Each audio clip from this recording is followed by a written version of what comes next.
A serious question for a horrible day. Today's UCC Daily Devotional is written by Vicki, Kemper, and is available at ucc.org. Why do the nations conspire and the peoples plot in vain? Psalm 21. Maybe you haven't looked at the calendar and don't yet realize what day this is, or maybe you felt it coming without even realizing what it was. September 11th. What a day for our scriptures to ask why the nations are up to no good, and why entire countries, classes, races, tribes, and other categories of people live as if survival is a zero-sum game. But what better day is there to reject us or them thinking, to confirm that peacemaking is finer than revenge wars and mutually assured destruction? Why do the nations conspire and the peoples plot in vain?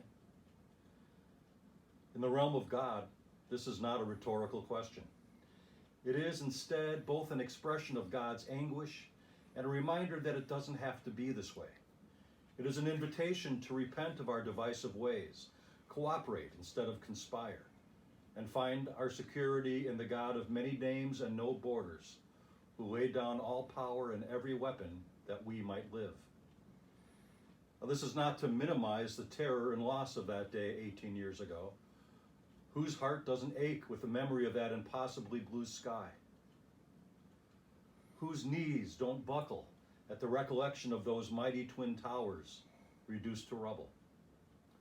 I cannot unhear the awful sound of a passenger plane slamming into the Pentagon. And yet the nations still conspire. We peoples still plot. But we can choose to live differently.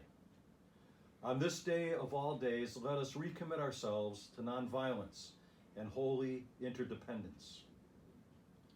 Here's today's prayer.